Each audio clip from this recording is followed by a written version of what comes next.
Les, your wife?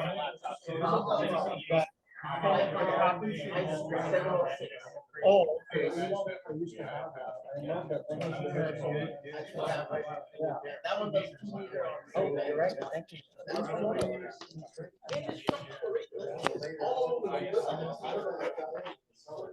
Are you MC? I guess. You're not up to it. Oh, that'd be great. Do you need the agenda? Yeah, that would be good. If you just call out the agenda items to me as we go. Okay. And Okay, $10, and I loved your formal billing procedure. You remember the scribbled out invoice that you gave us the last meeting?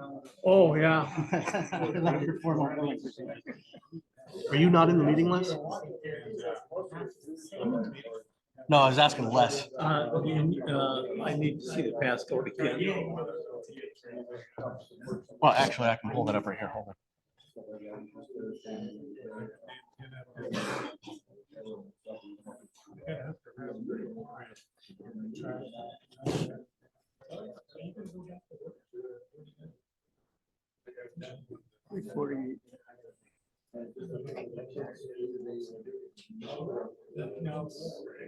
Everyone, if you haven't signed in, I have the sign sheet here.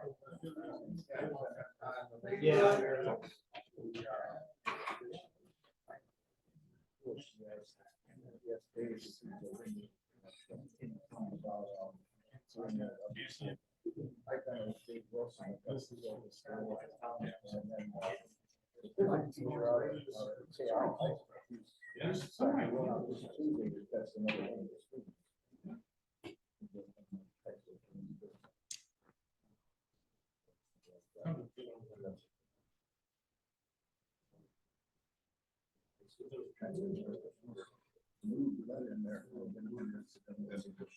Okay, I've got you spotlighted. If anybody needs to be admitted, would you do that for me? Or you do it right here. You'll see it pop up. Oh. It may be on the screen up there, but you'll hear the sound. All right, everybody, we've got the technical side worked out. Camera, Les, you're on camera. There you go. We got the technical side worked out, so we've got everybody online who has finally been able to join, and we let them into the room. Our illustrious president is not able to be here today, so I'm going to be filling in. I am NH6ET William. I'm the trustee for the club call sign KH6EJ. And this is not your normal club meeting. This is one of the 2 annual, or no, I should say biannual business meetings that we have to have at the club level. A lot of times we just have a program, right? But today we actually have to take care of business. And that business is going to be everything from the board reporting to you, the membership, but also the individual committees have reports that they've submitted for your review. These things are all going to be in the Hamgram. So if you don't catch it today, don't worry about it. You'll be able to read it in print in the Hamgram next month. So first things first, we need to actually take an accounting of what members are present. And if you're not a member, please raise your hand now. Okay, so we have 3 non-members here yet. Have you guys considered joining? Okay. Depends on how well the next technical talk goes. I really like the last one. Okay, very good. Very good. So let the record note, Joe, that there are 3 non-members present. I'm going to have you guys identify yourselves. That way we can keep track during voting that we have 3 non-members present. Let's start in the back with Eric. Tell me who the treasurer is. I'll pay up right now. Oh, well, absolutely. That'll be Tony over there. Anybody who'd like to become a member today can pay, but you're not able to vote yet today because the Yes, you can.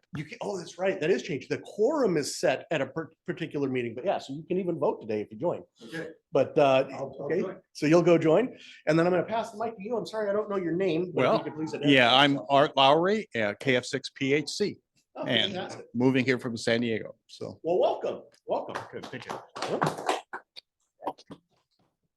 Yeah, I'm Chris, H6GG. Okay, fantastic. So we have, that was Chris. Kate. AH6GG.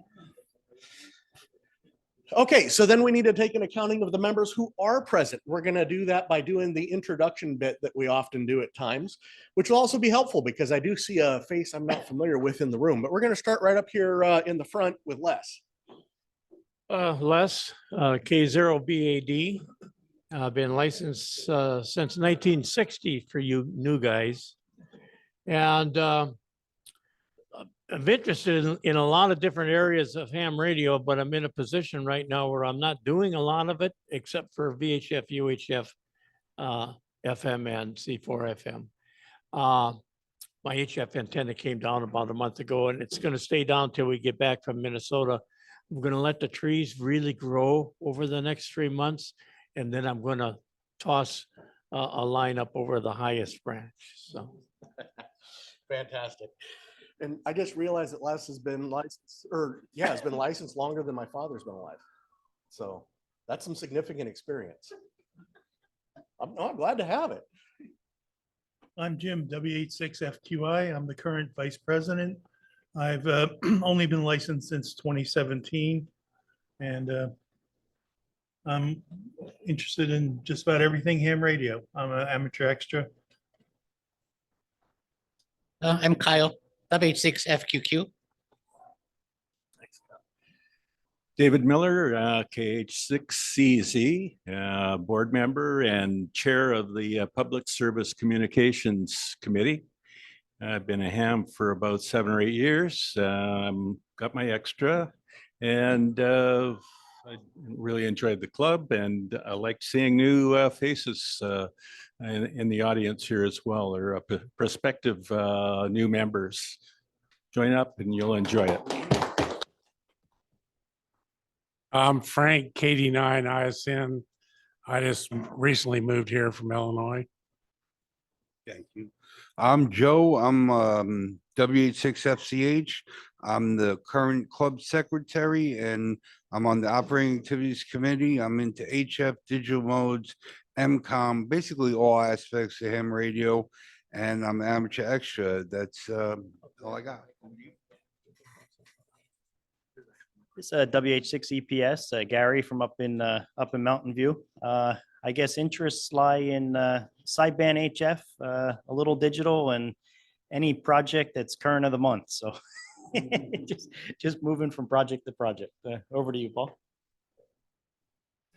I'm Paul DeCass, W87BR, and when Les was getting into ham radio, I was on my swing in the backyard at age 5. So anyway, I am an amateur extra and enjoy all the aspects of ham radio.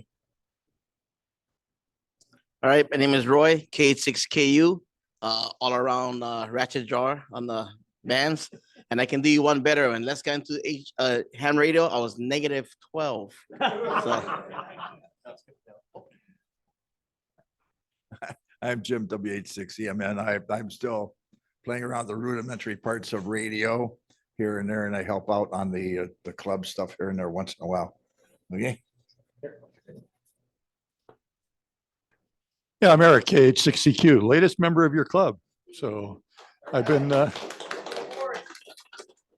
involved with ham radio since 1962, and most of my work has been in emergency communications. Hi, my name is Thomas, WH6DLL. I've been a ham since 2010, 2011. At the point where you can't even remember, but yeah, I'm into digital modes, everything else.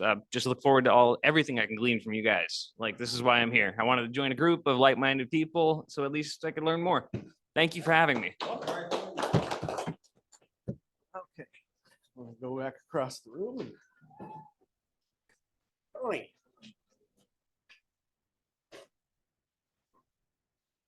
I'm Tony Kitchen, WH6DVI. I'm the Bayard Club treasurer this year, and I'm also the Aries Assistant Section Emergency Coordinator, as well as the VOAD, Voluntary Organizations Active in Disaster, Chair for the Communications Committee. Fantastic. Okay, so now we're going to go to our online members here, and we're going to start with Tom, WH6 EBS. Tom, take a turn. Hi, WH6EBS here. I'm an extra class. Got my general in 2012. But I've been associated with ham radio since teenage time with John Bush, KH6DLK. Just took me a long time to go ahead and get my license. Enjoy many aspects of ham radio, and most of the operating I do is actually HF digital. So back to you, William. Very good. Thank you for joining. Okay, next up, let's go to Lee, WH6LC. Hi, can you hear me? We can hear you. This is Lee, WH6LC. I got licensed field day 2012, and I got my extra the same time that Tom just did. We got it the same testing session, and I edit the Hamgram. So turn in your stories and your photos, and we'll print them and publish them and spread the word. WH6LC, back to net control. Thank you, Lee. Okay. George, WH6GUL, go ahead.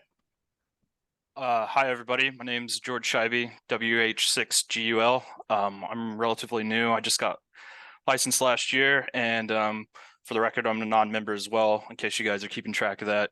And I'm just here to see what's going on and learn new things. Okay, well, very good. Hopefully you like what you see, and we can pick up another member there as well.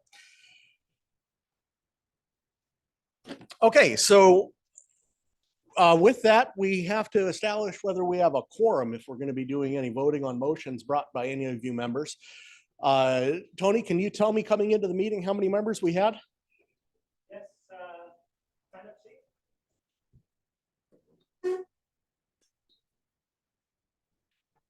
Just a quickie for during the introductions. I'm also the chair of the Education and Outreach Committee. So if you're so inclined to that kind of activity, please let me know. Well, that's a good point. We have a lot of committees on the club. It's what actually makes a lot of this stuff happen. Some of them get more attention from the membership than others, but I mean, there's some really good stuff going on. In a little bit, we're going to talk about what was done at the Hilo Union School the other day. If that's the kind of stuff that interests you, please, by all means, get involved in those committees. Go ahead. All members checked in with the checkbox. I have here? not. I did for you. Thank you. So I have 12 fully paid members checked in today. Okay, and what was the total membership count coming into the meeting? 50. 50. So the quorum requirement? Yes, we met the quorum requirement. Very good. We have a quorum. Like we said, this is a little bit unusual of a meeting for us. Most of the meetings, we just go right into almost like a classroom session where we're talking about, like when we did the talk about balance or you know, whatever the case may be. But here we got to actually take care of the business of running the club, and that's why we're going through all these formalities. So what the club owes you, well, what the club board owes you right now is an accounting of what the club has been up to. Where are we on the agenda?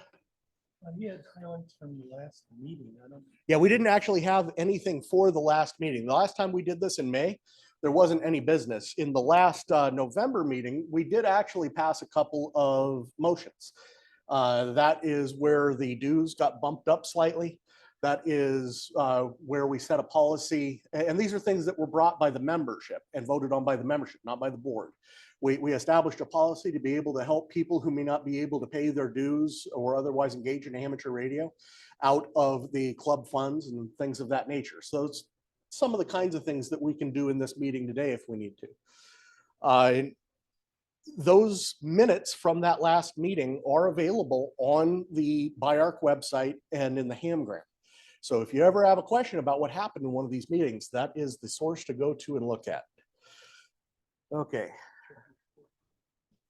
Okay, so now we're going to move down into where we, the board, give you an accounting of what we've been doing. The first up on the list is a treasurer's report. You guys give the board money. You need to know what we're doing with it, right? Tony, are you ready for a treasurer's report? I can come back to you if you need.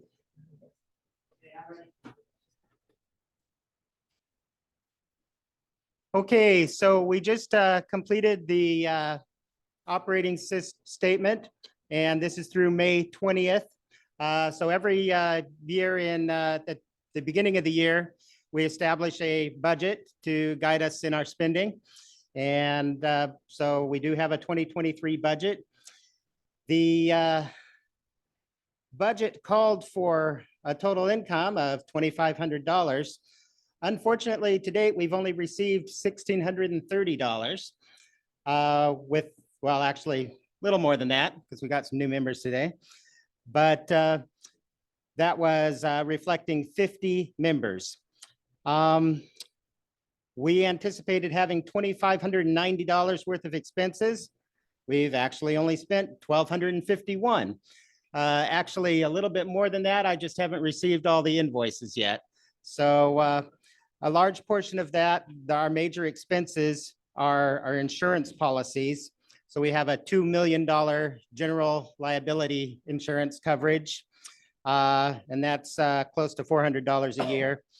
We also have our club equipment insurance policy. We have an amazing amount of equipment and infrastructure in the club. Surprises me. But so we pay $186 roughly a year for our equipment coverage. Those are our biggest expenses. And then equipment purchases themselves would be the other big category. So typically that's relating to new repeater infrastructure, repeater linking are the largest sources there, and general maintenance. Things like the repeater clamp that we're still waiting on for the Kulani Cone site. Linking equipment. So that's what we've been spending our monies on lately. We also have our PO box fee, which is a $250 expense. And typically this will be published in the newsletter, the next newsletter coming up, so you can refer to it there.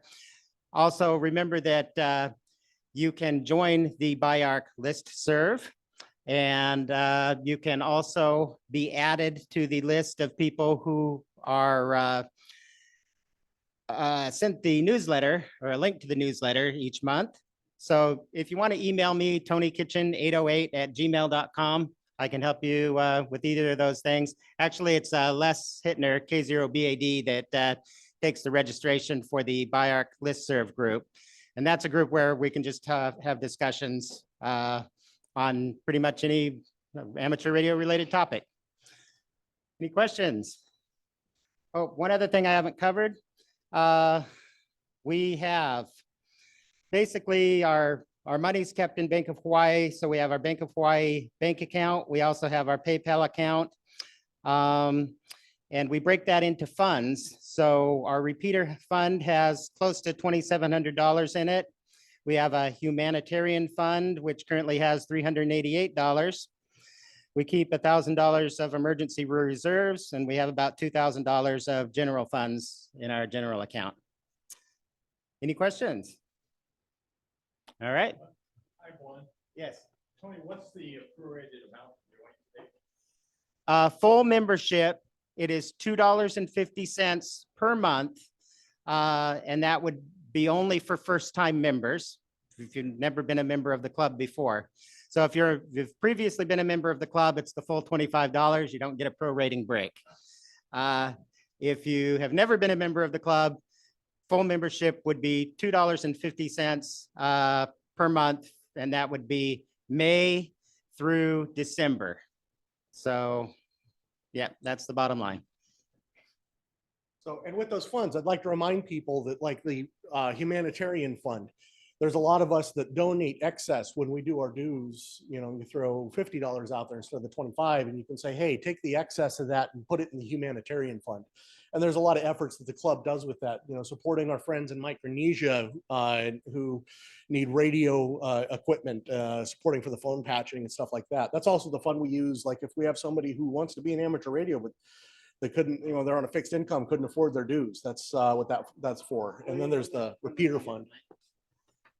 So if you go to the biarc.net website, there's a link on the left says how to join. That will give you all the details on the membership. So you can send a check in to our PO box. You can hand me a check or cash, or you can go click the link at the bottom of the page that says donate. Now that'll take you to a secure PayPal site where you can put in the amount. And so we rely on you to follow the instructions on the how to join page, calculate what your dues are going to be based on whether you're a full member or associate member. There's discounts for youth membership, and first-time members get that pro rating. So basically, you go to the PayPal website.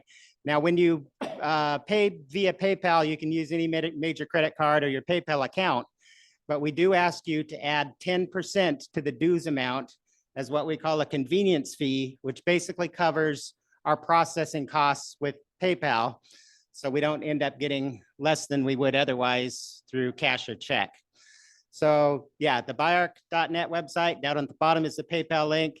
Calculate your amount based on the how to join webpage. And for most people, it's just $25. Okay, so the next up would be where the board would report to you. The president would typically give a report at this time talking about the state of the club. I'm not the president, I'm the trustee. So I can't really tell you what he feels the state of the club is, but personally, I think that the club's doing pretty good. We're struggling with declining membership, which is kind of, declining participation in amateur radio in general is a problem at the moment. But we're seeing new people coming in, so that's given us hope. And we've got a lot of projects out there, a lot of irons in the fire. We're getting a lot of exposure, and I think that exposure is increasing, especially as we have these events like we just had at Hilo Union School and stuff like that.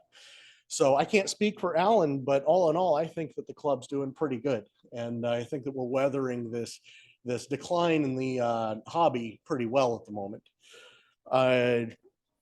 We do have individual committees in this club. So we've got the executive board. Those are the people that you vote to make formal decisions about how to handle what you're paying in your dues and who to partner with to get certain things done and authorize the expenditure to buy the food for field day and stuff like that. But where the rubber actually meets the road is on these committees.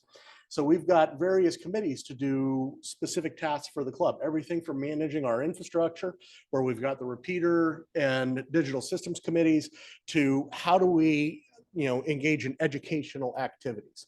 So each one of these committees has a committee chair and then a number of members, hopefully a number of members. It's really awful when you're the only person on a committee sometimes. But so the committee chairs have prepared reports to cover what has gone on in the last half year. Who's the first chair on the list? Education and outreach? Public service. Oh, public service communications. David, would you like to give your report? Thanks, William. Yes, the Public Service Communications Committee is basically engaged in going out to stakeholders in the community, talking regarding emergency communications, how to do ICS, NIMS, and integrate those features into crosstalk with all the different players or stakeholders in our radio community. And we also represent the club on organizations like HVOAD, which is the Hawaii Volunteers Organized Against Disaster. Tony and I both sit on that organization, and we bring back matters to the board that are of import to the club. So those are the more formal activities that we participate in. And we also pursue activities outside our club with the community. And as William just mentioned, on Friday, we had an event with the Hilo Union Elementary School to celebrate spring and to enjoy the, I think it was approximately 120 students that came through. Jim and Joe and myself were present and worked with the Museum of Science locally at the school to deal with the children, or students. We had an HF, VHF rig set up and lots of handhelds, thanks to Jim. And the handhelds in particular were very popular, where there was a large green field in the old style school, and the kids were having a great time with talking to each other from one end of the field to the other. So lots of good activity there and good vibes. Everybody enjoyed it, and that was our most recent event. We also participate in exercises. Makini Pahili exercise, Makani Pahili, that was presented to us by Aries, and there's all sorts of support venues that we participate in as well. Volcano, monthly repeater test. We've got the VOAD repeater test every month, and numerous other ones that I can't recall at the moment, but that's basically what we're about. And as William also mentioned, we're looking for new members, committee member participation. So with that, back to you, William. Okay, who's the next committee, Jim? Operating activities. I could have added some things. Oh, I'm sorry. Hey, William, can I add a couple more things for the Public Service Communications Committee? Well, one last item on the treasurer hat. I do have the application forms if anybody needs one to join, or you can go to biarc.net, how to join webpage, and print one out there and just email it to me. Relating to the Public Service Communications Committee, so the role of that committee is really as a liaison to help maintain and build relationships with other groups like ARES, Amateur Radio Emergency Service, and VOAD, and many others. And we definitely need some people to step up on that committee. If you're interested in emergency communications, that's a good committee to sit on. And we could definitely use your help. Some of the projects that we're working together with organizations and amongst the club and others are planning frequency usage for our emergency communication exercises and any events, any disasters that actually happen. So right now we're trying to organize some statewide testing on the 40-meter band because it gets pretty congested, especially gray line and nighttime. And we're trying to see if we can do some tests with operators operating in very closely spaced areas of the 40-meter band. So mainly it's in the area of 7.075 to 7.1, but basically the entire 40-meter band. So with the help of ARES and the clubs and everyone who is 40-meter capable, we're within 2 weeks to a month trying to arrange a test where we'll work with Irene. She runs the ARES net on Wednesday evenings. NH7PE, I believe, is her call sign. And she'll be running a voice net on 7.088.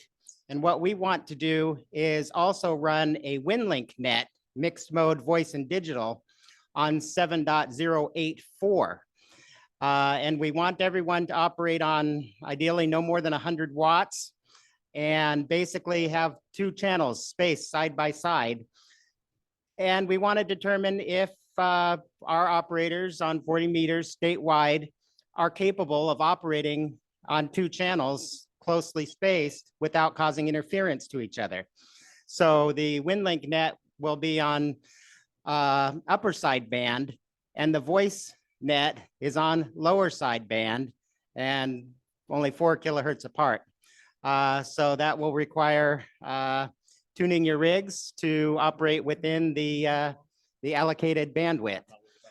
So that's an example of some of the things that the Public Service Communications Committee supports. We also support ARES.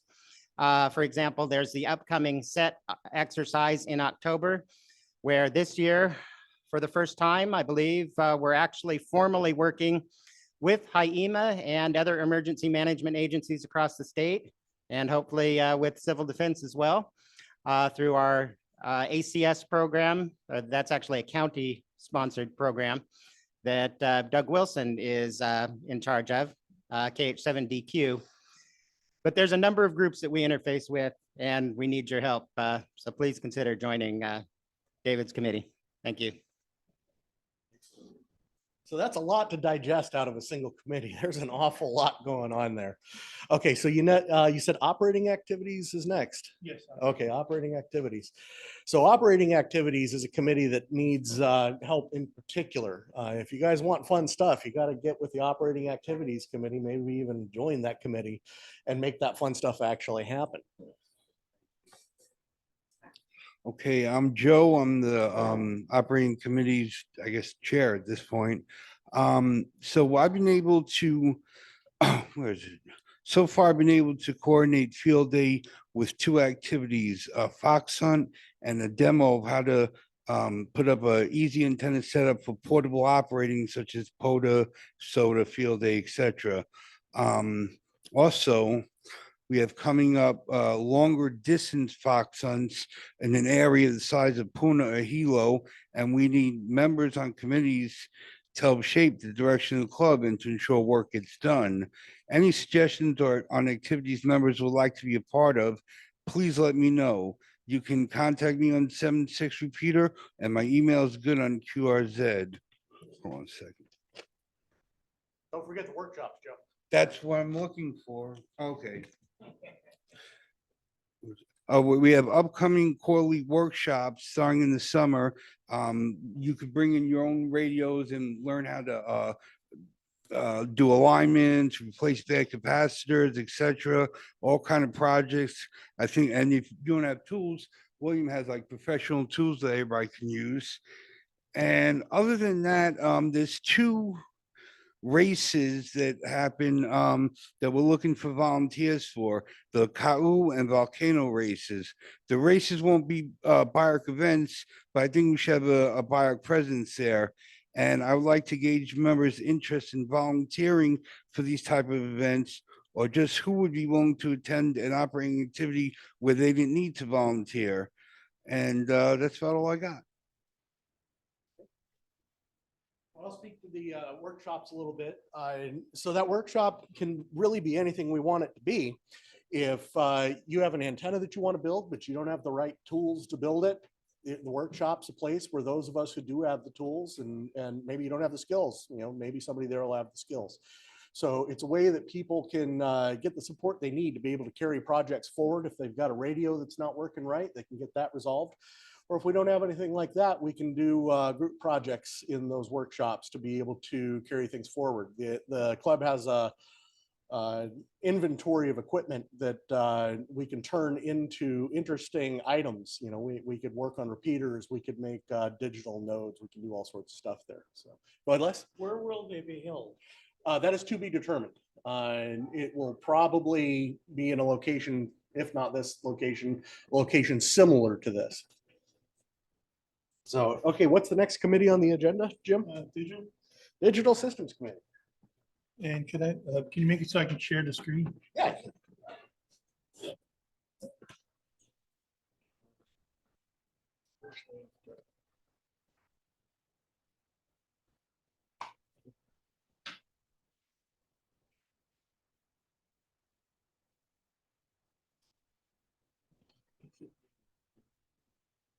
Do you not have the rights? Yeah, it looks like I do. Yeah, oh, yeah, because the what I was expecting wasn't there.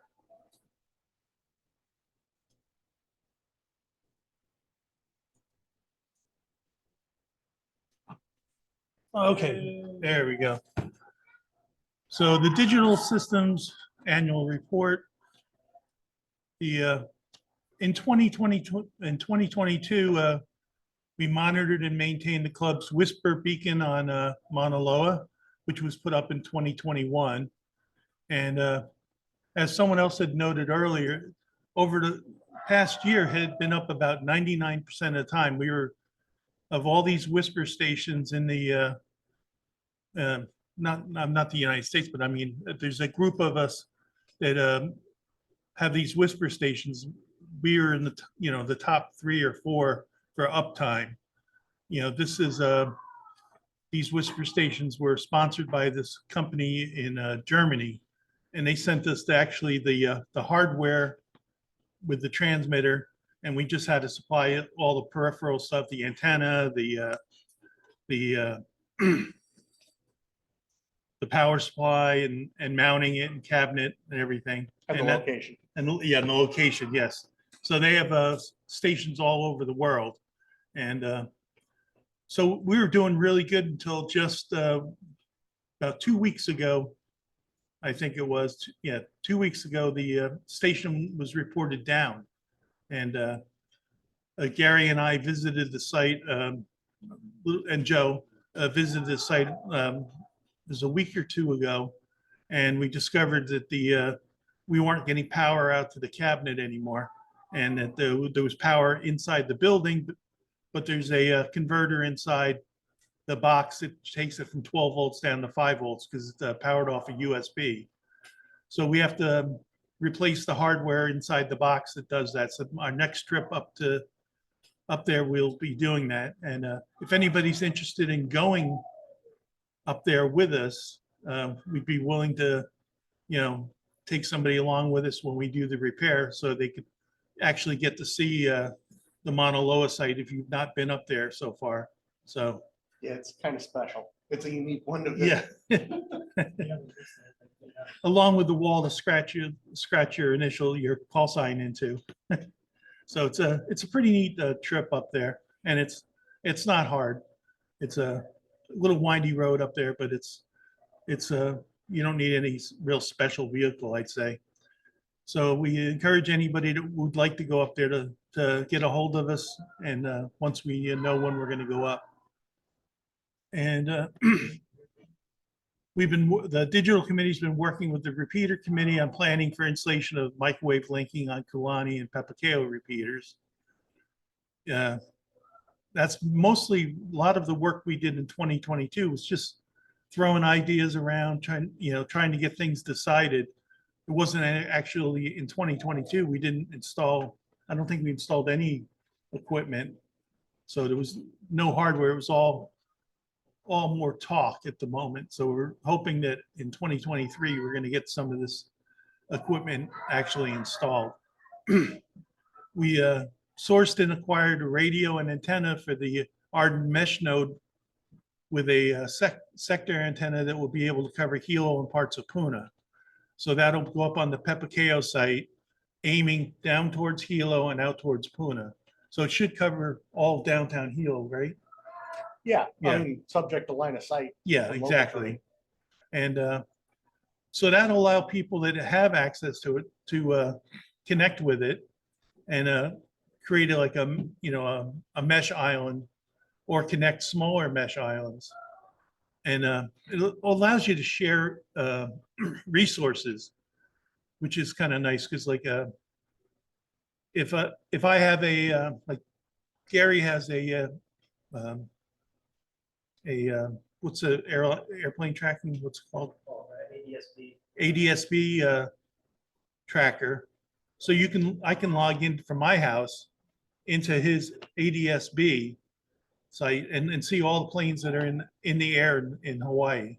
So those sites, you also have you might want to just say what. Yeah, so what the intent was, I had a lot of these services and I was just sharing them out to friends.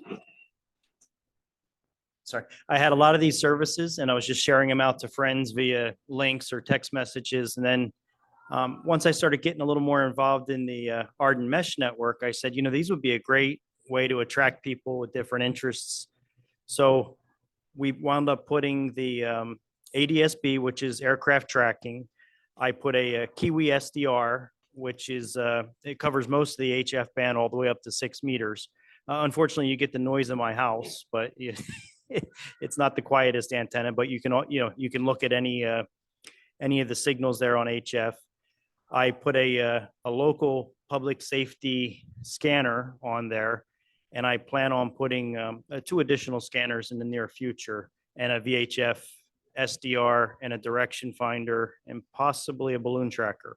So what the idea is to provide these services and allow hams to come in, but also provide these services when the internet's not available. So if you're close enough and we are able to build these mesh islands and mesh links, you would also be able to have these services possibly in a disaster, be able to pull up an SDR, be able to pull up what's going on in the community through the public safety system, and additional receivers there. So that was the intent and the idea. If the more activity we get with the Arden Mesh, hopefully these other people can put up these types of services. I believe Jim is on a PBX or a phone system, and others may be on that as well. So, that's all I have. Thank you. Yeah, so we have the voiceover, there's a voice over IP, which is there's a PBX that's set up. I'm not sure. Tony, do you know where's the PBX that we're accessing? That's at WH6AV. He's on Maui. However, so WH6AV on Maui is hosting he has a Raspberry Pi computer that is hosting the statewide, we call it the internal line, which is ham radio operators on all the different islands. We use 4-digit phone numbers. The Big Island stations start with a 6. So for example, I'm 6001 if you want to call me on Arden Mesh. And I do have equipment to a Raspberry Pi set aside to run that PBX software to create our own dedicated Hawaii Island PBX station. I just haven't had time to set it up, but that's in the cards to add that. Also, the redundancy, running this thing through the Arden Mesh as opposed through the internet gives us some redundancy. So like Gary was mentioning, we can share our connections. So I'm on Spectrum, he's on GTE Hawaiian Tel. If one of the two goes down, then we still got the connectivity through the other one. We're looking to add people on Starlink. I know that that's coming online here, and there's a number of stations who are on the waiting list or maybe have already got their equipment. We really want to add into this mesh network people with Starlink capabilities so that we have that satellite uplink shared, and we don't use a lot of bandwidth. It's only amateur radio applications, so WinLink over Telnet, or it's not like we're hosting video conferences over this mesh. So we're not going to be a burden on your internet link. If it gets used at all, it would be very low bandwidth. Tony, I have Starlink as one of my connections, so let's talk. All right. One quick thing on the voice over IP phones. I was doing a little homework, and I don't like the phone system for emergency preparedness. I know you said you had a few that were there. So I did my homework, and I don't have the model number to put out today, but there are several models on Amazon where it'll do direct dial. So you can go in and modify the contacts, put the IP address in of your groups, and it'll do a direct dial contact. So no other infrastructure needed, just like picking up and doing a radio to radio through the Arden Mesh. So if you don't need the PBX, you bypass the PBX, do a direct dial contact, and you got VoIP to VoIP with no middleman in there. So I've been researching that. It was like 2 models I had found on Amazon, but I'll have to get back and get the model number put in the newsletter. So, but yeah, I was very excited for that. Thanks, Jim. There's also software you can run on your PC. I ran that before I got my voice over IP phone from Amazon. And that's free software you can download and set it up. So you don't actually have to buy any hardware for that. Okay, and so those are kind of some of the things you can do with once you have, the digital network set up, kind of makes it kind of opens a lot of opportunities. So now we're working on getting hardware so we can do it via RF. Right now they're doing it via VPNs between say, myself and Tony and other people. You have neighbors, so like I go through Tony, and then I can get to Gary, or I can get to Gary directly. So there's multiple points like of redundancy kind of. So if you have RF too, so there's many ways of connecting to people. And we found that that was true when the internet went down recently. Gary and I still were able to connect with each other, even though the internet was down, but it was down in Oahu, getting out beyond the island. So we still had some connectivity. Go ahead. I feel this is important. So what we had did and what we were testing is instead of using the dynamic DNS addresses, we decided to put in direct or static, well, we didn't have static, but our last IP address that we had. And we were able to backhaul our traffic through the Hawaiian Tel network switches, even though their service was out and couldn't surf the web. So their infrastructure was still in place for us on this island. So we were still able to use their lines to do direct, as long as we used our own DNS addresses. So we used our static space. Yeah, so that was, it's kind of a fun thing to do, but, and you need to being able to do things like that is in a disaster, you got to kind of use what will work, so being able to play with these things when there's not a disaster will help us when there is a disaster. Okay. Our priorities for 2020, outlook for 2023. The first priority is getting the equipment installed and operational. That's talking about up at Kalani, up at Pepakeo for the Arden, and then working with the digital committee on the community repeater committee on the other linking. And after that, that's when we start having to decide what kind of things do we want to put at the different sites. Do we want to have a VAR station for doing digipeating? Do we want to have the ASD, the airplane train, what do you call it? ADSB, and many other things. You can even have slow scan TV, and other types of options. But until we get the hardware out there, it's a little premature to firm up what we're going to put out there. We're always, we are open to suggestions anytime. That's one of the hardest things about being on a committee, is that we're trying to do things that we think that the club wants, and we need the club members' feedback, on what they want. We want to keep the club of interest to you. So without any feedback, we tend to focus on things that are interest to us and what we think you might be interested in. And sometimes we might be wrong. So just like this, and with the programs committee, any feedback we can get on what you want and things that you would like to see is always what we want. So you can contact us on the radio during any net, or by email, or through WinLink. So anyway, that's all I have. Okay. Who's the next committee on the agenda? Okay.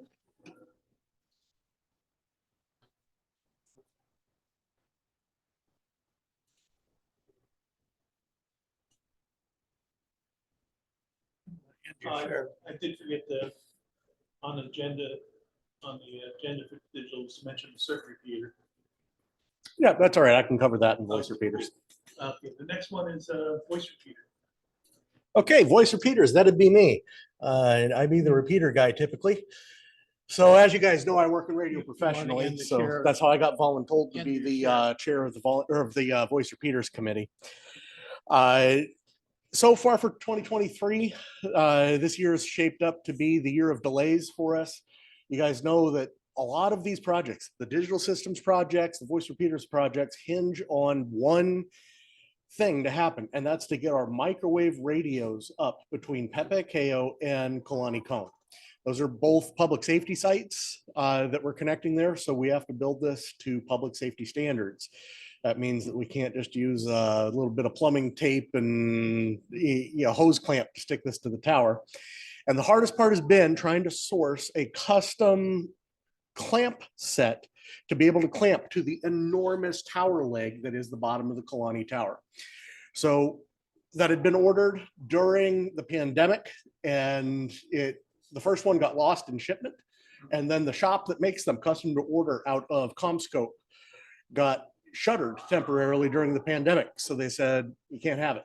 And we started looking at other sources. We found a source locally who said that he could make it for us. The delivery date came, and we didn't get a clamp set. And unfortunately, we had to go back and reorder it. Fortunately, the custom shop at CommScope is open again, and they accepted the order. It hasn't been shipped yet, but that is in progress. So that's really what's been holding this up. That clamp set is critical because that microwave link, these are two microwave radios, one it's a dish at Kalani and dish at Pepe Kao. That's what's going to link the first two of the link repeaters as we rebuild the repeater linking system. So it's RF linking, but it's done with data on our own private network. So the next steps that come after that clamp comes in is that we need to install that clamp with its standoff on the Kalani Tower. That's a difficult site to do installations with. Access to the site has been restricted. In the past, I'd been able to take a couple of work parties up there a back way, so people didn't have to go through the prison, but that may not happen this time. But one way or another, we'll get that up there, and we got to put the microwave radio and dish on it, and then install the networking equipment in the cabinet. We have to do the same thing over at Pepe Kao, and then we have to align these microwave dishes so that they're talking correctly and we get the best signal strength possible out of it. And then after that, we can put in the linking controllers, a computer and a radio interface on each one of those Quantar repeaters. And then boom, we've got those two repeaters linked. But what that does is it also enables a lot of other stuff, because the Arden Mesh gateway that we're putting in with the Digital Systems Committee at Pepe Kao can talk to a future one up at Kalani. So we can connect mesh islands in Hilo and Lower Puna into mesh islands in Upper Puna. And then we can grow out from there. There's additional repeater linking that will come out of that as well, because that is necessary to do the repeater linking for planned repeaters that are to bring in the lower East Rift Zone area in Lower Puna, to expand Akau, to expand Hamakua, as we eventually try to wrap all the way back around the island. So we're missing this one critical piece. We've been missing it for a long time, and it's really frustrating. And I'm sorry it's taking so long, but it is what it is. So another action item we have at the Voice Repeaters Committee is to improve the receive performance of the Kalani repeater. As you guys know, we got booted out of our site up there several years ago, and we were very lucky to be able to land in the site that we're in now, because they typically don't let anybody into the county sites. But there was just enough groveling and just enough friendships involved that we were able to get in. So we're lucky to be there. But what isn't lucky is the only position we could get, which is on the back of the tower when you're looking from Hilo and Puna. So our antennas are behind the tower legs, behind microwave dishes, and worse yet, immediately adjacent to the broadcaster antennas on the next tower over, the FM broadcasters. That tower up there is not well maintained, so it is very rusty. And if anybody's ever heard of the rusty bolt effect, this is the textbook case of it. So we were getting terrible intermodulation, clicks and pops and stuff that was making receive almost impossible. We're fortunate enough to be able to borrow a public safety agency's antenna down low on the tower for a number of months because it wasn't used. But suddenly there was a public safety need, and we had to get off that tower or that antenna in a hurry. Currently, our receive side is on a temporary antenna, which is mounted to the fence behind the shelter. That's way down low. It's behind a building. It's behind the tower. It's not ideal. It's working better than the antenna was at 50 feet, but it's still a problem. We know that. We have plans to replace that temporary antenna with a collinear antenna that'll be donated to the club and get it mounted up a little bit higher. The increased capture area and the increased height will help a little bit. Hopefully that'll help where we lost some coverage over on the volcano side of things. But that's only a short-term solution. We're trying to work through the political mess that is permission to be able to take our receive off of a top of tower public safety receive antenna. If you guys have ever dealt with MOUs and stuff between county agencies and state agencies and worked with government public safety here at all, you know that's an uphill battle. And I've climbed that hill twice, and we'll see where it ends up. But that work is still ongoing. The committee is reviewing an additional option, and that is to use what we call a signal to voice ratio voting comparator. Oftentimes we just call it a voter or a comparator. And then we can run multiple receivers. It's the same thing we do in simulcast systems, but we wouldn't be running it simulcast because we'd still only have the one transmitter out. But it'd give the repeater really good ears, which is what it lacks.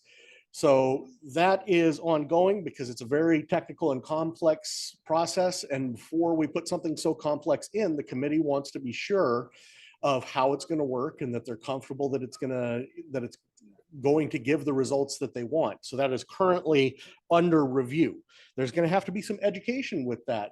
Even with people on the Voice Repeaters Committee, it's a highly technical concept to run signal to noise ratio voting. So if you're interested in that at all, please feel free to join in on those voice committee repeater meetings if you want to understand what that technology is more about or any of this. So that's for the Kalani side. We have a lot of other projects that are in the works. We've got e-power projects. The two sites that are next for e-power upgrades are the Pepekeo site and the Mauna Loa site. Pepekeo currently has no e-power at all. When the power goes down, the repeater goes down. And that's not ideal. We have a small UPS solution to give a number of minutes of standby power, but the club has just received, is about to receive a donation of 2 industrial UPSs.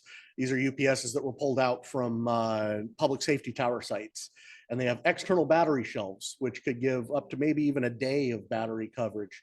So one of those UPSs is possibly going to go into the Pepekeo Tower site, and that will help keep that repeater alive as it goes. The Mauna Loa Tower site has no e-power either, and the power there does go down fairly regularly. And that's where that Whisper site is. So even with those power outages, we're still kicking everybody's butt on uptime. But we want to have some e-power up there. And the Voice Repeaters Committee is working in concert with the Digital Systems Committee to get that done. And the plan there is to add a 24-volt solar system because the repeater runs off of 24 volts. And some solar on the roof. So we actually have true natural e-power to be able to carry that repeater a indefinite amount of time during an outage. That repeater has relatively good coverage of the Hilo and Puna areas. It does not cover North Hilo. It doesn't cover Upper Puna, but it does have pretty significant coverage. So we're trying to concentrate some efforts on even what can we do to build that site out further. You guys may have noticed or may have heard, may have read about that the club's assistance was requested by the Hawaii County Fire Department Oxcom team, which isn't a surprise because I do run that team. But there was an outage caused by the Mauna Loa eruption, took down public safety communications on the saddle for a couple of agencies. They didn't have the resources at hand to be able to provide any sort of restoration of coverage. So the fire department Oxcom team asked if they could borrow some equipment from the club and some expertise to set it up. And we've set up 2 repeaters to be able to cover the Pahalakaloa training area for Fire Station 50, the Pahalakaloa Police Department, and things of that nature. And they're still using that infrastructure at the moment. We cannibalized that Mauna Loa site to do that because it had an internet outage. We were borrowing internet from another operator up there, WH6FM, but his equipment went down, and that repeater was being used for internet linking to the DMR and YSF groups and various things like that. So when we go to rebuild that and make it back to amateur radio use, the committee would like to look at using receiver, multi-couplers, and transmitter combining and be able to run multiple UHF repeaters and possibly other types of stations off of that top of tower antenna that we were gifted. That would allow us to have a dedicated C4FM machine, which would tie into the C4FM project that I'm going to talk about. It'd give us a dedicated DMR machine. We could even have a dedicated analog machine if we wanted, but we could also, have the Digital Systems Committee, if they want, go onto that combiner and have a WinLink station, like you mentioned, a VARA Digipeater, and, be able to augment coverage like that. So if that's something that you're interested in, learning how to transmit onto a single antenna with multiple transmitters at the same time. That's the kind of stuff that we look at in the Voice Repeaters Committee. And to be honest, there's not everyone on that committee has the expertise in doing that, but those that do are willing to share that information. So That seems to be a popular committee to join. It's not as exciting as people would think. We talk about some exciting stuff, but the actual work, the boots on the ground work, isn't as glorious as people think. But so that Mauna Loa site is in need of a new network connection. We've looked at a couple of options for that. The tower is not climbable. That tower is ancient. I think it was homebrew, and it is in horrible, horrible condition. Pieces have literally fallen off of the tower from corrosion at this point, and it will not be replaced anytime soon. So to get to the radio that was providing the internet access is a real challenge. We'd have to bring in a boom lift or a boom truck that could go over the fence and high it up the tower to replace the radio on that dish. So we're looking at other options because the Coast Guard has a tower just up the road, and directly across the saddle, the state has a tower. And those two are connected by the network, and they have a network connection to Kalani. The way that they operate is on favors. You scratch our back, we'll scratch your back. So we're looking at favors that we can do for the state in exchange for getting a network connection shot across to us from one of those two towers. And there's a number of ways that we can do that. We're looking at extending our microwave network over to their Waikea site so that they can have a redundant backhaul path from Waikea to Pepe'ekeo to Kalani. That is something that they need greatly. So that's part of the political side that comes into the repeater committee, is how do we trade these favors with these agencies? So we do have a number of other projects that are going. Some of them are being run by people other than just the committee. I'm the committee chair, but Les here is a C4FM enthusiast, fanatic, subject matter expert. So he is our C4FM subject matter expert. He is helping build out the C4FM network. We currently have one C4FM repeater already installed. It's at Kalani Cone. It's a UHF repeater. It's a DR2X. It could be dual band, but we're using it UHF. And we've got one planned for in Hilo, so we can get in-building coverage with your portable radio all over Hilo town. Like we said, we're talking about putting one up at Mauna Loa. The club even has two more DR1Xs that we're looking at homes to deploy to expand that network further out. We've got the repeater that is a club asset, open to all amateur radios to use. What we put it up to specifically be able to help with CERT traffic, and that is the Orchid Land CERT one that Jim is talking about. So that repeater was at Roy's QTH because he lives in this magical spot where RF can propagate to any point on the globe. Amazingly, it's amazing. It does. But the goal was to move this down to the Orchid Land CERT container in the Orchid Land subdivision. It has been moved. We're waiting for them to put up their new antenna, and then that one's going to come online as well. So this is where we're looking to broaden out and share our resources with other clubs. I've got 4 repeaters in the back of my truck right now, which were donated to BIARC by the Division of Forestry and Wildlife. These are older VHF capable MSR 2000s. It is not the platform that this club is currently using. So we reached out to other clubs and we found a home for those. We're looking to take some of our older repeaters as we get donations coming in. We're in the process of receiving a donation of over $100,000 of repeater equipment at the moment. These are Motorola GTR 8000 UHF repeaters with a lot of ancillaries. These are current state-of-the-art, the current production public safety grade repeaters, $12,000 a pop. And there's potentially 9 of them in that donation, plus a bunch of other equipment coming in. So as we bring in that equipment, the repeater committee is going to look at what we have. And we also have a bunch of other radios that could be used to make repeaters. We've got a lot of, UHF mobile radios, 100-watt mobile radios and stuff like that. We're saying, okay, we now have this many UHF repeaters. Maybe we take some of our MTR 2000s and see if we can rehome them with other entities on the island and really spread the love, because we can't build all the infrastructure alone. If the other clubs can build some repeater infrastructure, then it makes tying everything together in the future that much easier. So that's it for the voice repeaters in a nutshell for the past 6 months. Any questions? Go ahead, Joe. Eric? Who's the club receiving those? Thank you. Yep. Oh, I think a question. Yeah. So when you actually get the linking done between the Kalani and Pepe'ekeo, with the microwave stuff. Mhm. So if you key up on 7.6, does that mean it'll come out on the 880 repeater same time? Yes. And that also means that you can transmit into the 8.8 repeater And come on 7.6. if you've got a better shot in there, and you'll come out 7.6 and 8.8. So that's really what's going to help resolve a lot of the spotty coverage issues. Like with Dell. With Dell can get into the Dell 8.8. 8.8, Yep. no problem. And then we've got repeaters planned in Naalehu for Kau. We've got one that I have to do it as a personal project because of the state politics involved up Iole High on the side of Mauna Loa. And that'll give us all the way up to Honoka'a. And that'll be a UHF linking hub because there's a lot of problematic spots Hamakua Coast. So we're gonna have that UHF hub and we can put smaller VHF repeaters in individual communities. And then those can actually be disconnected from the link system and used for local events by those CERT teams, things like that, so. Any other questions? I have a comment. Yeah?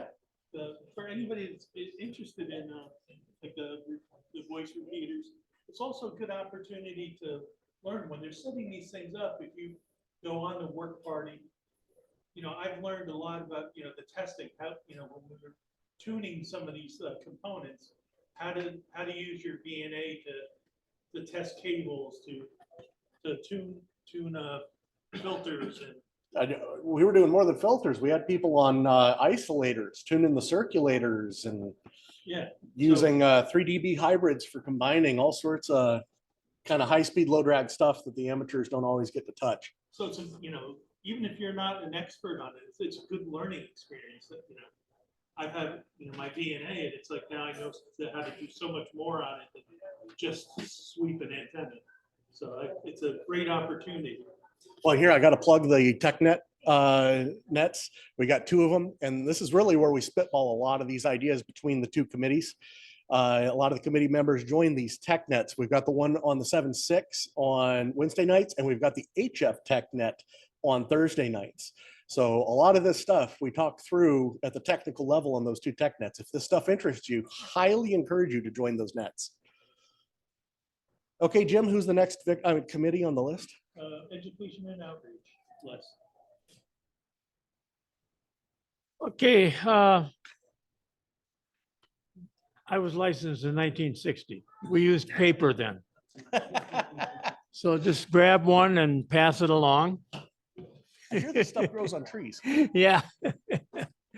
One of the things that we've been involved in is the BIARC Lending Library. It's right against the back wall over there. On the left-hand side of those 2 boxes of books is a checkout sheet where you can put down your name and your call sign or whatever else and the name of the book you're checking out. And you can take that book home and you can read it. We've got a wide variety of books there. We designed it just prior to the COVID shutdown. Our goal was to contact the people we were in charge of the room that we were meeting in, and we would have a table there that we could lock up, and we would leave it all there. Well, then COVID happened and we stopped meeting, and now we're kind of going back and we find ourselves in a completely different space, and we've never been able to leave the BIARC Lending Library at our meeting location yet.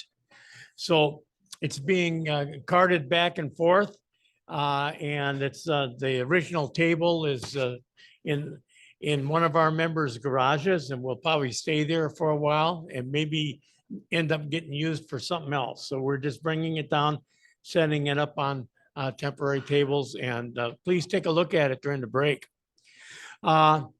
Just recently, I completed a trifold publicity flyer, which was actually used the very first time at the Hilo Union project here this Friday. And Doug is going to be handing those out to people that graduate from his next class. And we will keep our eyes on that, maybe update the picture once in a while, and just to make it different from the one that we were handing out a year ago. And as we continue to do more PR type events at the school district, at the schools, for instance, and if we have a field day project where it's close in and we're inviting members of the public to come and see it, those will be one of the things that'll be sitting on the desk for people to pick up. Yes. That's an excellent flyer. And the trifolds, so it's pretty compact. It can also be mailed. Is that correct? Yes, it can be mailed. And it also has instructions how to join clubs. But I'm wondering if like individual members can get a number of copies so that when they talk to somebody, they can just. Yeah. hand it to them. Well, I was going to print some out here for today, for that exact same thing, and I got these printed out, and then that's when I ran out of time. And plus, I have to fold them, so it takes a little bit more time to do those trifolds. But yes, I'm thinking that eventually, when we get back from our summer trip, I'll make a stack of those and bring them with me to each monthly activity where people can grab some and take them. There's also a place on that trifold for you if you were the contact person that had to talk with the person and you gave it to them. You can have your name and address and call sign on there. There's a place there for you to put that in so that that person knows who it was that they talked to. Now, is that in PDF form or? I created it in Microsoft Word, and on my printer at home, I have to manually flip over. And the Microsoft Word print driver for that printer is a lot easier to work with. But yesterday, as a matter of fact, I learned how to do it with the PDF driver because the PDF print driver is not so easy to use. You got to change two settings at the same time to print the back side. But electronically, I have that available in both Microsoft Word and PDF. If you'll send me that in either form, I have a laser printer at home, and I'd be glad to print out a number for our next meeting. Okay. that people could take. Okay, I'll do that.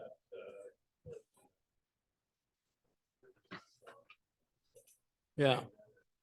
And then you realize you're taking on the folding job too. Well, I was gonna say, you ought to bring them in. We can have a little folding party. That's my wife's job. Oh, okay, okay.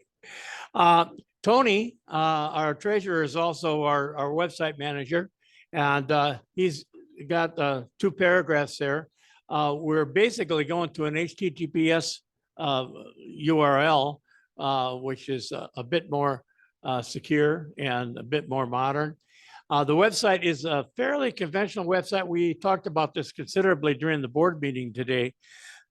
It doesn't use some of the newer features that will automatically adopt to when you're looking at the website from your cell phone and things like that. But it's also a very straightforward, easy to maintain website, and it's very easy to navigate.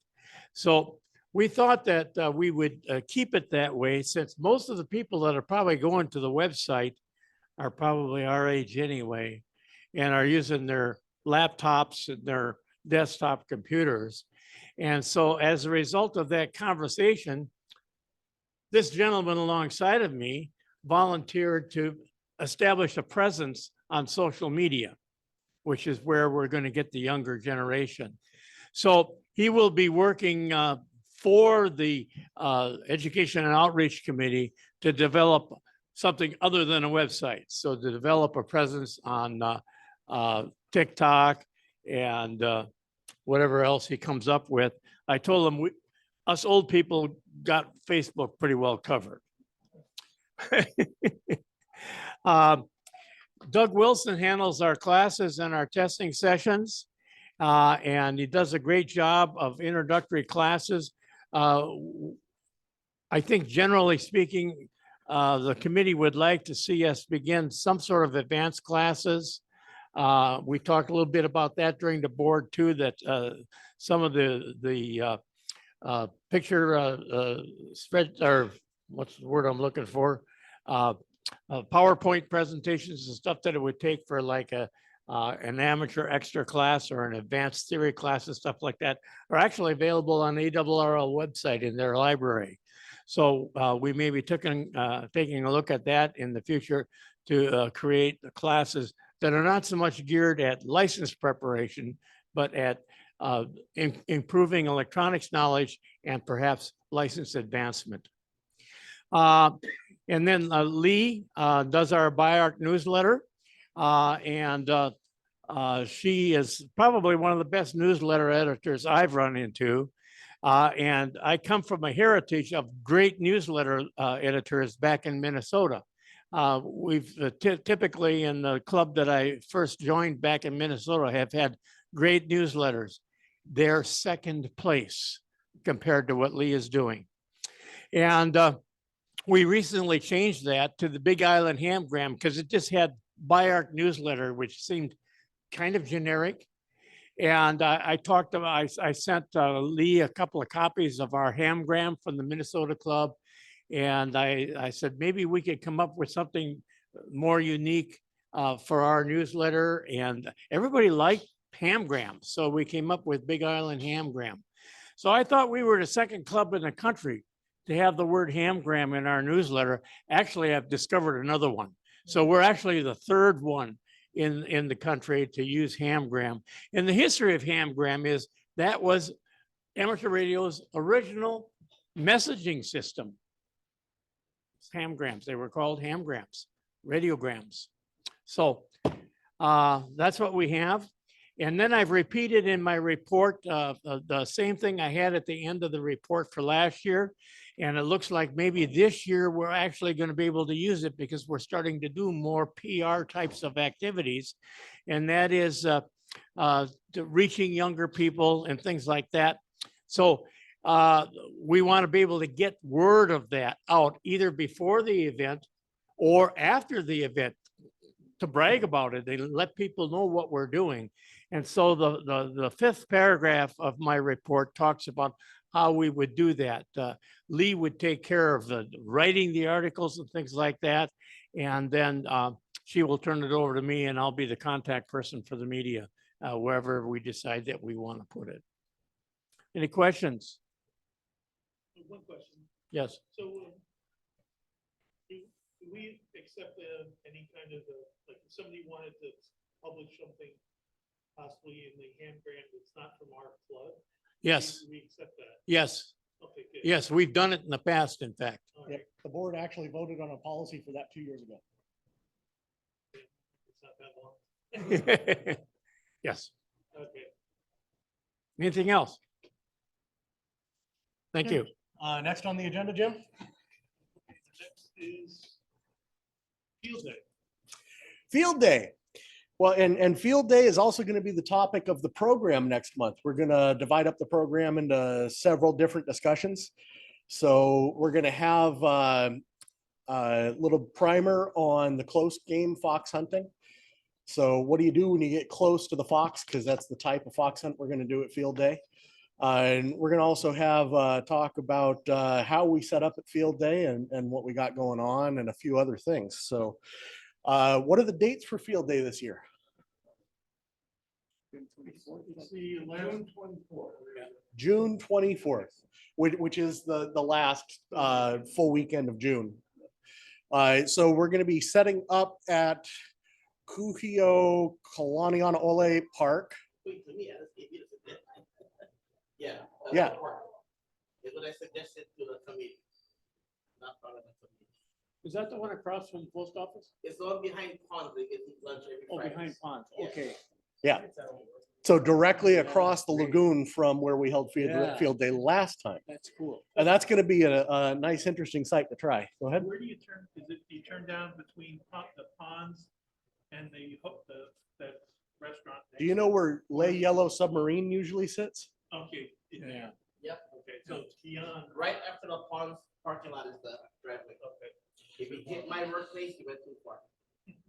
Also, so that's gonna be the primary place is the Cohio Park, but alternate would be Reed's Bay, just in case there's a problem there. Yeah, and we've had problems like we did last year. So that's why we always designate an alternate location. So that'd be Reed's Bay, which is just directly across the oh wait, is that the one that they call Radio Bay? No, Radio Bay is by the. That's end by- by a brick wall. Oh. Where the brick wall's next to the land. God, I was hoping. But yeah, so directly across that'd be Kuhio Bay then. Yeah. Call them ice pond. What that looks like. Yeah?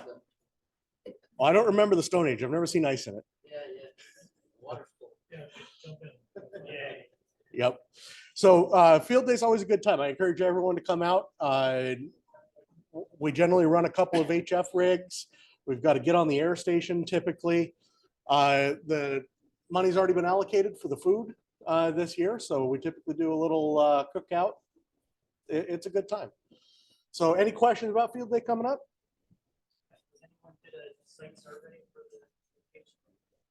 What do you mean site survey? Well, last time we went out and looked at the palm trees and the directions and where we were gonna shoot antennas. There's a lot of trees. Do we need to bring masts and tie downs? That's something that we should probably talk about a little bit more as we get closer. But I actually do have a survey for that site because we talked about doing it there once before.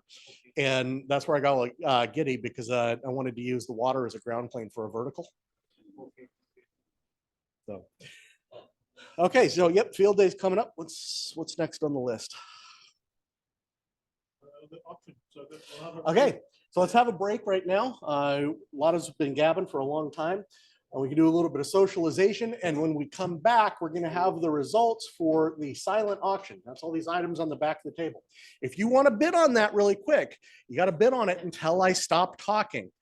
And once I stop talking and put the microphone down, the bids are closed for that silent auction. So anybody want to make one more go? And it's all donated equipment, so it's as is, yeah, so. Yeah. Donating out of the goodness of your heart. It's not HRO, so. But- Then God will go home and it goes. But the That's what I call. proceeds are to fund fun stuff for the club in the future. So, Hopefully on radio. yep. All right, I'm gonna go ahead and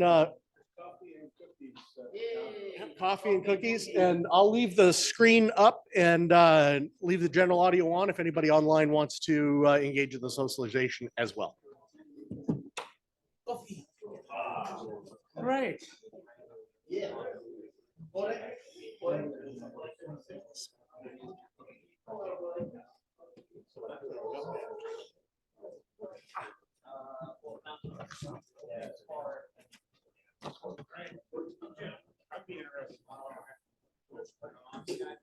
Good job. He said he didn't feel up to it.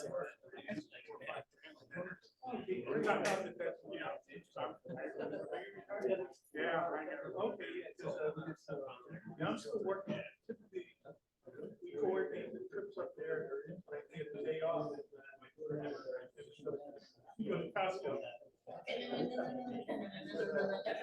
We need to get up there. And they're beating you. Once I bump the dirt off this.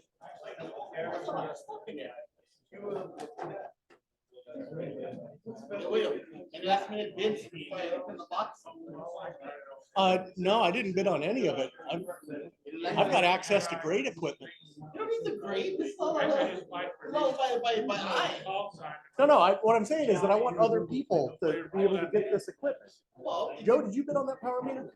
No, I bid on the nobody did. HF That's the crazy radio. part. You know how expensive that LDG part meter is? I'll put a bid in on that power meter.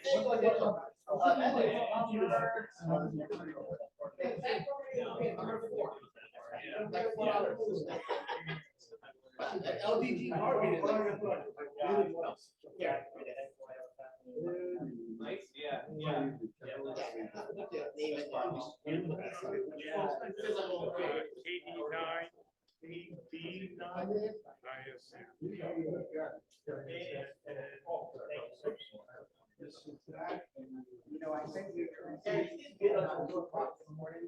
Oh, yeah.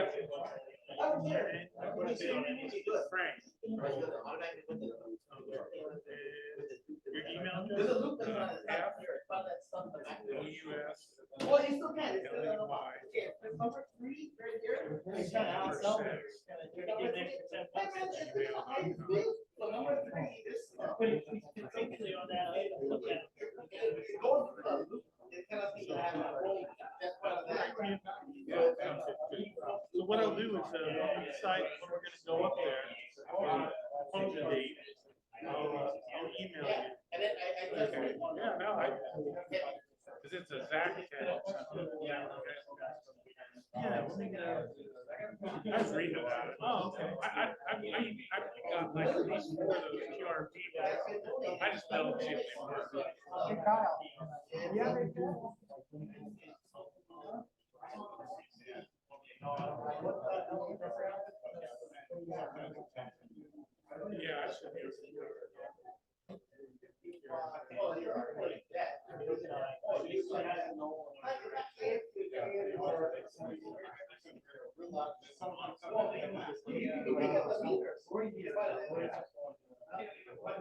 Yeah, that sounds familiar, Zach, because I deal with this guy.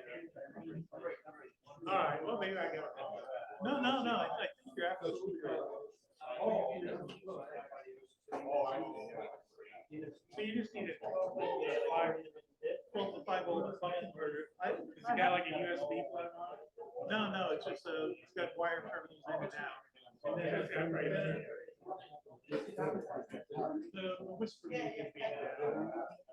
So it's part of the International Whisper Beacon project.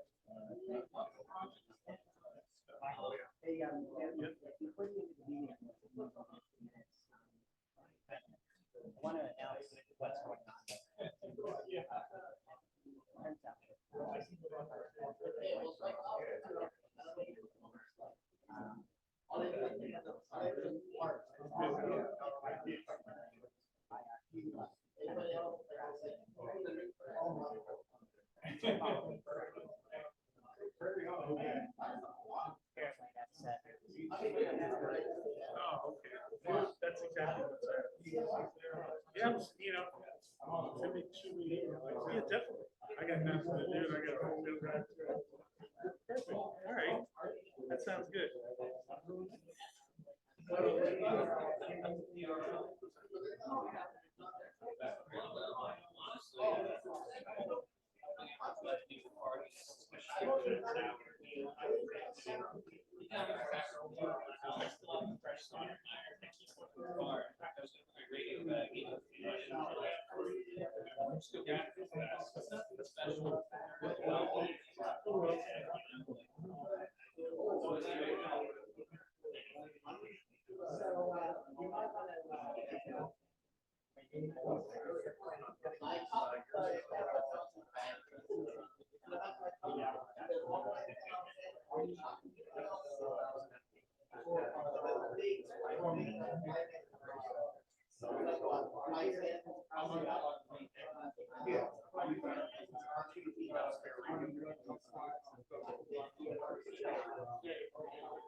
Did I show you that?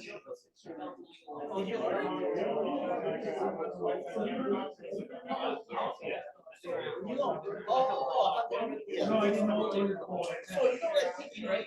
So if we don't have enough money to get one radio, we already get one from Germany.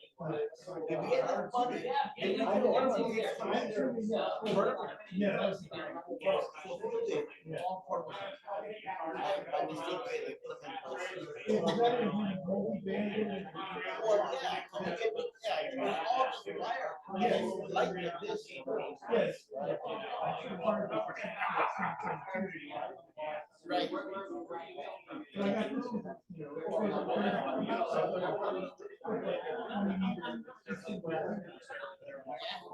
Yeah, 10 meter one too. Yeah. Hey, who is Thomas? Yeah.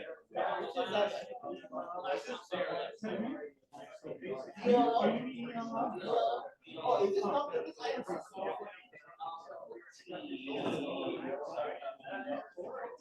14? Okay, got it.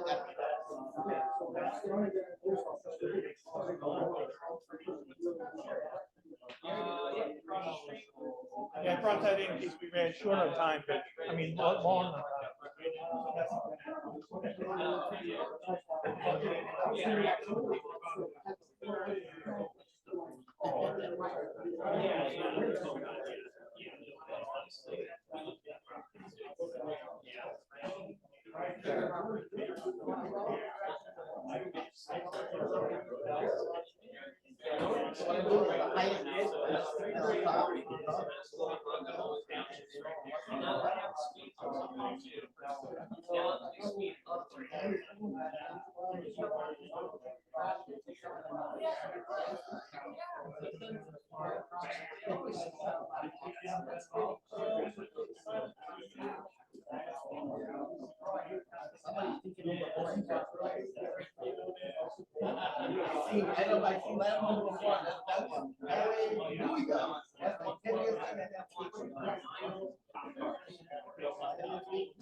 Is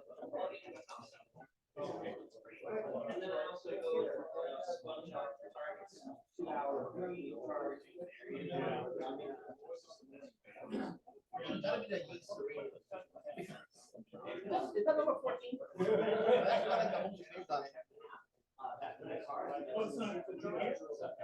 Huh? Yeah, right there in front of you. Yeah. Is that number 14? Yeah. The one that got like penny bits. Did that one work? Yeah.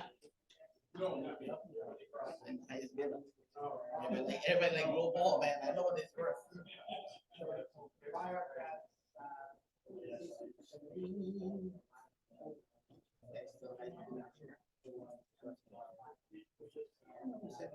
What's number 17? Which one? 17 is not one of the ones you have in the house. Were those 17 and 18? Huh?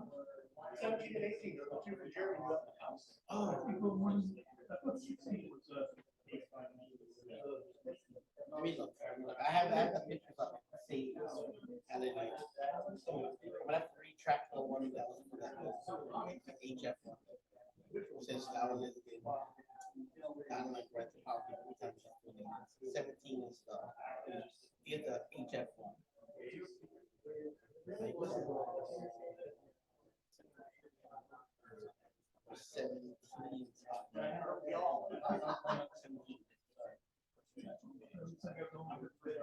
Yeah. So. Oh, we have.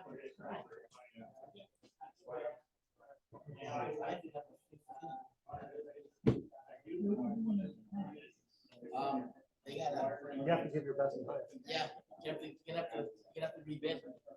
Give it to me. So, Gerald, I gotta let him know he's at home. He's waiting to see the results. He came specifically at one meeting to put his bid in, remember? He was sitting in the back. Yep. GOG.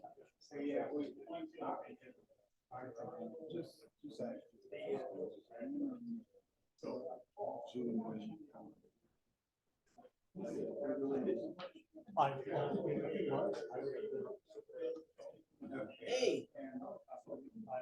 Okay, so on item number 15, you and one other guys did tie for the same bid. Okay, so I guess where you stay at home? Okay, I can proxy your bid in. Just do the tiebreaker for next meeting. Oh, tiebreaker. How many ties do we have? Only that one. We'll do the tiebreaker for next meeting. Okay, we gotta rebid for that one, so get both at bid 50, okay? Shoot, okay. That way, there's notice, people can come, they can bid. Okay. So the other items will be still available? Yeah. Okay. All right, everybody, we're gonna do the results of the silent auction here. How many microphones? Yeah, I was gonna say, you're loud. I have a built-in modulator. I have a new linear in my throat. Thank God you don't have a built-in Roger beat. I always thought it was your radio. Huh? I always thought it was your radio. No, it's just on. No, he's got his mic gain turned down to 1%. Yeah, You know. yeah, my mic is real low. Okay, I gotta thank this guy first because thank God it's the heaviest thing I have to carry back and forth. Number one, item number one, A6GG. What? A6GG. Hey, that's you. Hey, all right. You want. Item number two. Item number two. 86GG. All right. I know. And it's so fun. So there's what you got over there. Item number three. Thank you, Gary. You got the loop. $10 on a possible $500 receipt loop antenna. Yeah, the loop is at home. Sorry. I'll get you the loop. Okay. Let's see. Item number 4. William, winning bid, $30. Okay. Let's see here. Item number 6. What is item number 6? I don't even know what that is. What is that? No, that's the Motorola meter, isn't it? top. Item number 6, MFJ portable tuner. Oh, that one right there? Yeah, the 971. Okay, item number 6 would be FQQ. You got the high bid on that one. Very good. Okay, let's see, moving on down. Item number 9, WH6GOG, my friend Gerald got that one. I just called him, so he'd be happy as a clam on that. Item number 10, hey, it's KU. I put mine in, and I never look in a box, okay, just let you guys know. Remember, look, I didn't rip them open, the bottle was sealed. I was just hovering. I was hovering.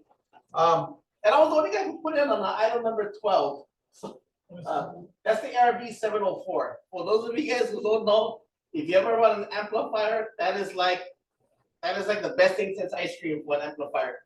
But since nobody runs amps, that's just me. I got that bit there. Moving on down to this, gotta be the hot ticket right there. Okay, item number 14. I'm thinking it's the Yaesu. Yeah. Okay, so I put in a bid for $200. Oh, wow.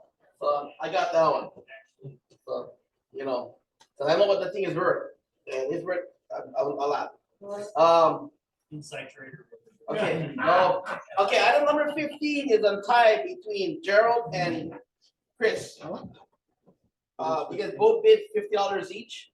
So, that would be the, No, don't worry. the Still have first the room one, camera at the two in the moment. back. I believe. Yeah, I guess. That one right here, this one. So, Yes, our auction. this one right here. So with that, you guys both can put in a rebid. We don't have to fight each other or something. Nah, he's an old man too. So. Well, okay, it'll be awarded based off of CW speed. Joe does no CW speed. Okay, and item number 16 is the ICOM 821 all band, all mode dual band VHF UHF radio that was given from Jeremy to be auctioned off. And that one goes to FQI too. So those items will be taken off the table and we'll have the remainder items for the next meeting and the rebid for item number 15. I already told Gerald that he's gonna. Wait. That's a power meter? Did somebody put in a bid for the Motorola? I thought somebody put in a bid. What number did you put it for? Because I didn't see it here. There was one that was quoted with nothing on top. It was this one, that was blank. What number is that? Okay, well, what did you bid? Congratulations, you won it. Yeah, I don't think anybody got it. Yay, 25. Woo! Yeah, me. Yeah. Right on. 200. Right on. Yeah. No, not right on. 'Cause I gotta pay. I So- gotta pay $310. Okay, Roy, who do we pay and when? I guess we pay it to Tony, I guess, or whoever's. You can pay it via cash, PayPal, or check, I guess. Because it's gonna go towards buying, hopefully, if we have enough, I don't know what the total is yet.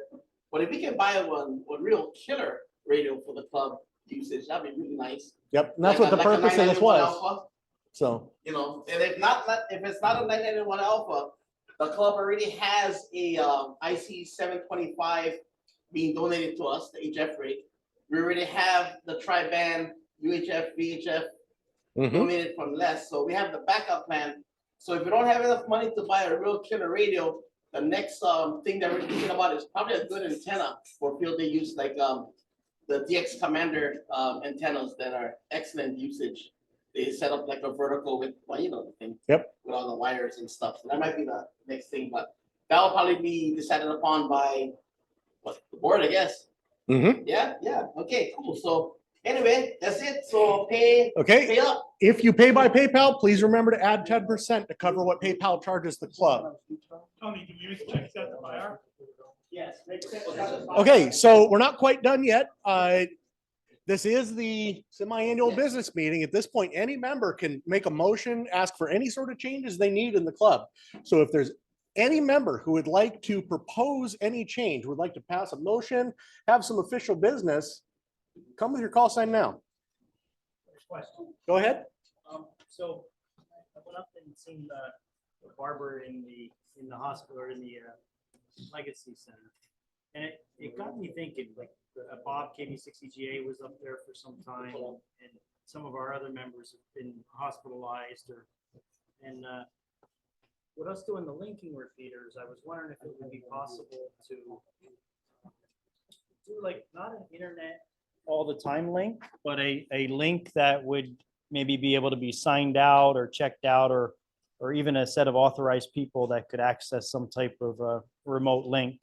And was just curious on the club's vision for that. So I'd like to propose maybe a linking technology that's not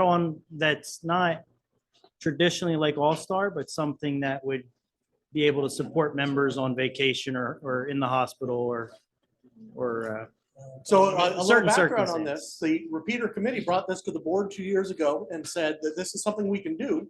We can have a gateway. No, I've got a mic. We've got a gateway. Hang on to it. And we could have a option where people could get in like using Echolink and get into the 7.6 repeater. We talked about maybe whitelisting it to club members only, things like that, but the board shot it down at that time. So Gary's bringing it to us as a member now, saying that he thinks this would be a good idea if the club would have some sort of link available for those who are in some sort of convalescent care. Is that what you're saying? Convalescent care, vacation, but not open for people to drop in for DX and like Yep. more of, if you're a member and you're part of the community, then it could be made available to you if needed. So you've got two options here, Gary. You can say that this is just an idea I'm throwing out to the membership, or you can make a motion asking the membership to direct the board to make it happen. I'll take Jim's. Okay, let's make a call for a motion for remote access for special needs, convalescent care and vacation. Is that? That works. So there is a motion on the floor from a member to direct the board to make it happen, to have a remote access option to use the 7.6 repeater and ultimately the linking system, I think is what you mean. Correct. When they are in convalescent care, they're in a nursing home, they're in the hospital, they're otherwise indisposed for medical reasons, or you said also if they're traveling, right? Yeah, vacation, and then Could be a phone app. either a phone app or some type of it could be a Pi. I mean, I'll second the motion. Yeah, I think the technology we can work on. So we have Gary making the motion. We have Les as a member, K0BAD seconding that motion. So now we have to hold a vote. Does the membership, do you want to direct your board to do this? I have questions. Okay, questions? Let's go ahead with Okay. Les. So I'm about to go on vacation. Okay. Would I have to take anything with me in order to do this, or is it that access that I get just with a login and a password or something? If we go the route that William had mentioned, Echolink, then Echolink could be a phone app. But otherwise, we'll have to look at, if it'll be some type of interface like that. But I think we could do it on a phone app. It'll most likely be a phone app. That's really the best option for this at the moment. So we're not handing out a bunch of electronics to people? No, I think it would just be handing out a It's just login. access administration because we don't want non-members on the mainland, Right, just slumming on the 7.6 repeater. right, right. Okay, any other questions? Okay, so I'm gonna call for a vote. Everyone in favor, say aye. Aye. Anyone Aye. opposed, say nay. Last call for opposed, it carries unanimous. So you just told your board what you want. Are there any other members who would like to Thank make you, a everyone. motion to direct the club to go in any particular direction like that? Okay, very good. I'm going to go ahead and officially close the semi-annual membership meeting. And I'm going to stop the recording. What?